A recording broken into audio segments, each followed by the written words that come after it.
Hi guys, as we're not allowed to go climbing due to the lockdown, unfortunately I cannot record any climbs, so that's why I decided to make this video just to briefly talk about my climbing rack.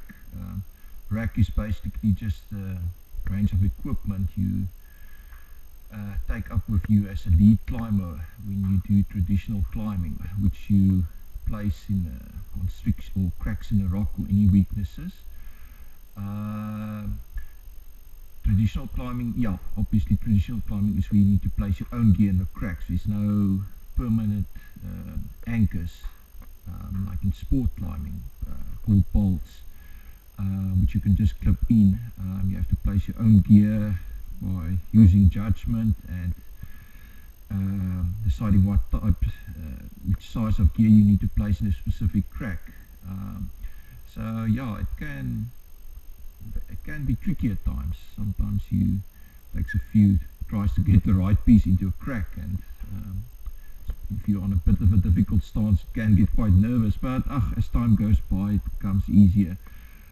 So yeah, as I said, I just want to briefly talk about my rack. Now, this rack it's not a complete rack, obviously. You'll see in a minute, or I'll get back to this later. Because I don't have a full set of camming devices, spring-loading camming devices. These 5 camming devices are my own, but whenever I go trad climbing, I make sure that I climb with someone who has a sufficient amount of camming devices. So then I just supplement my rack with their cams.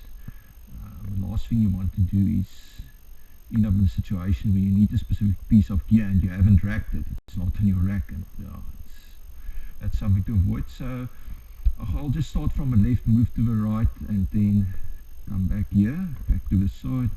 Okay, so these are what you see on these 4 carabiners are my nuts.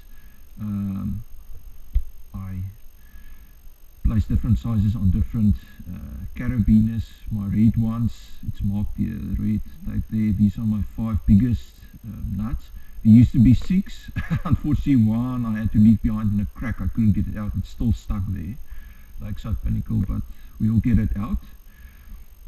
These are my medium nuts, or medium to large nut. Let's rather say medium to large nuts. They're all marked with blue tape there on the carabiner. So yeah, the reason I marked it with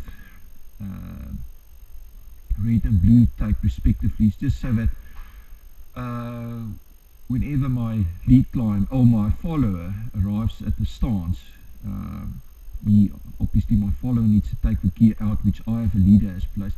Then it's just easier for me to place it back on the correct carabiner, and when I lead off on the next pitch, I don't have to struggle to find the correct size nut. It's not all mixed up. So this is just a way to make it easier for myself to make sure that everything is racked where it's supposed to be racked.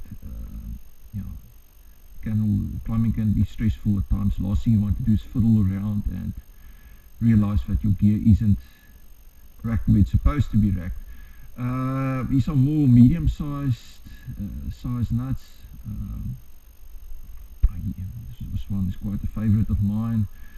Then you have the micro nuts. Now I tend to use these quite a lot, although the type of climbs I do, you're not actually supposed to use them a lot.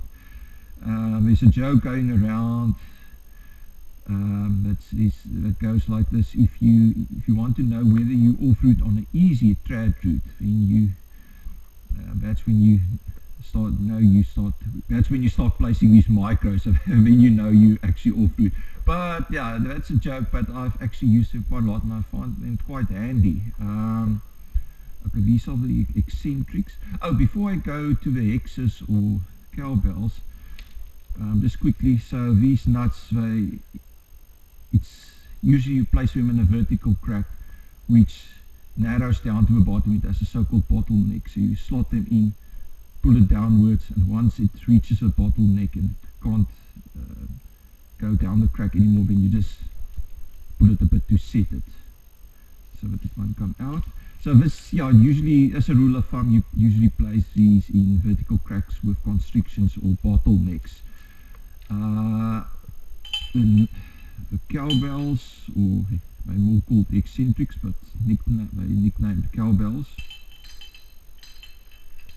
I can listen to this the whole day. It's like music. Just joking. So yeah, I've actually put new slings on this. I bought this from a friend, but it had old slings on it. But I decided, let's rather put new slings on.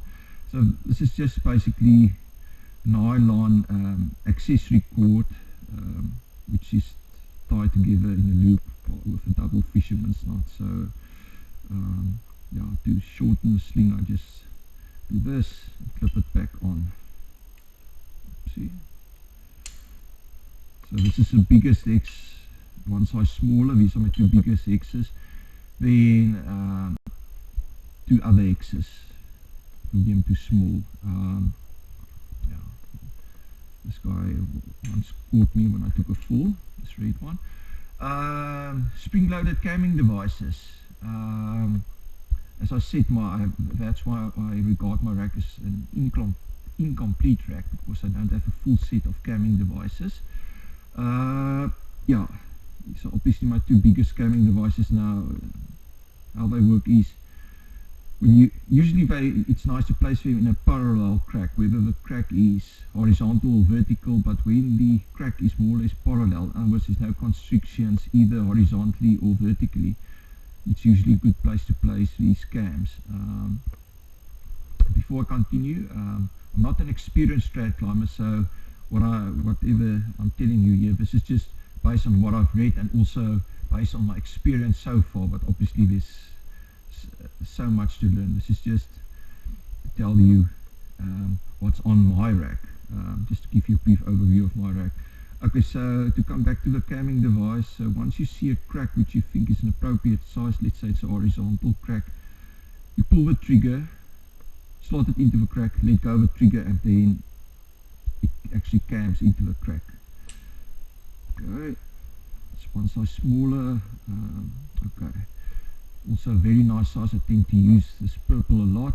Grey is also nice size, and then my smallest cam is this blue one. It's relatively new. This thing is called the nut key or nut tool. Some people refer to it as a scratcher. Now, usually the follower always needs to carry a nut key, because he needs to remove a gear placed by the leader. Now, when it comes to eccentrics and nuts, sometimes the piece of gear can be so stuck in a crack it's difficult to remove it by hand or just to wiggle it out. So then a nut key is useful just to actually scratch out the piece of gear out of a crack. But I always carry my own nut key when I lead, because sometimes you place a piece of gear, a nut or X, when you're not happy with the placement, but you've already set it quite tightly in a crack, and it's difficult to get out, and then the nut key comes in very handy. So regardless whether I lead or not, I always carry this nut key up with me. Okay, this is just the sling I put my whole rack on, so this is just to carry my full rack. This is also a piece of utility cord. I think this is this is nylon as well, also tied together with a double fisherman's knot. Now this I basically only use to construct an anchor. Let's say I have 3 anchor points, then this length of cord should be sufficient to connect the 3 anchor points, and then create a master point, which I can use to attach myself to the anchor, and then bring up my second anchor's construction. It's a very lengthy. It's a long. We can have endless discussions on that. There's books written on anchor constructions.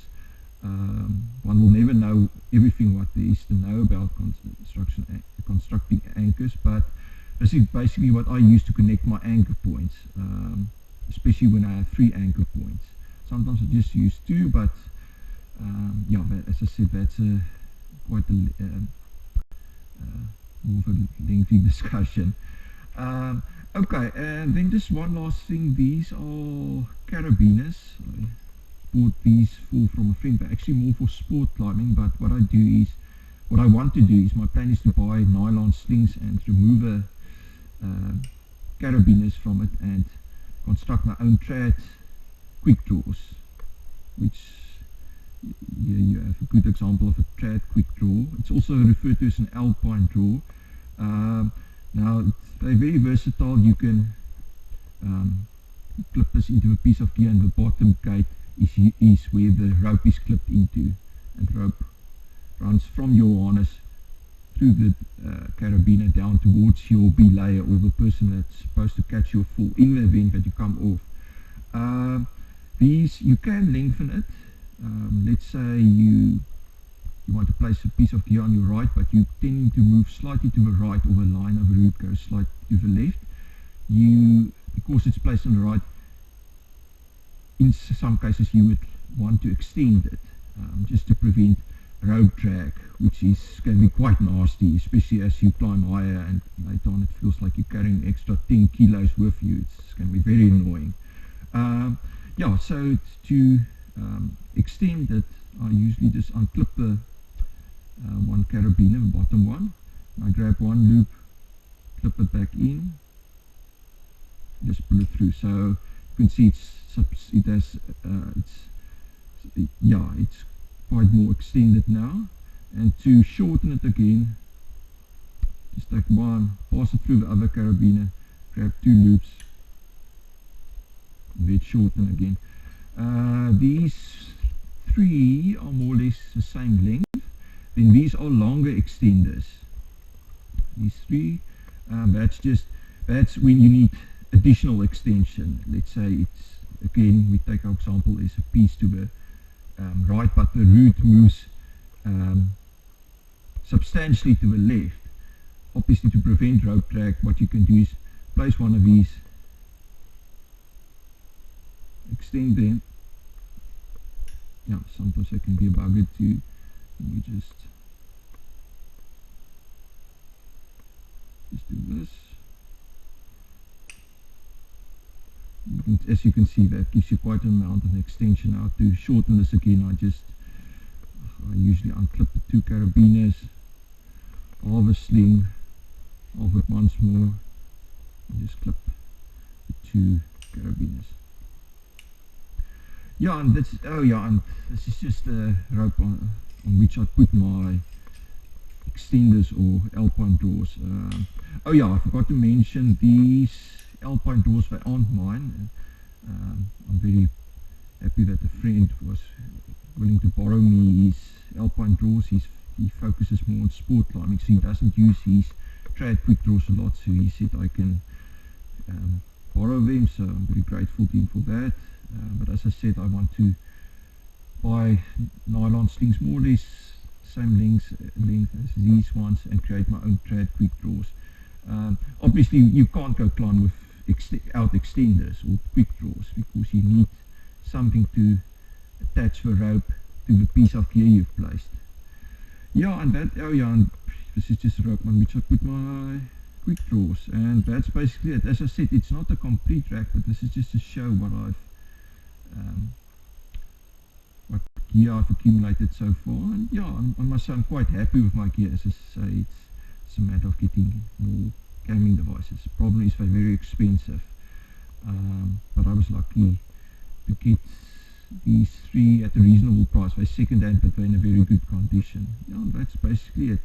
Yeah, building a rack, it's a lifelong process. So yeah, that's it. I've had some great times with these guys. Okay, that's it. Cheers.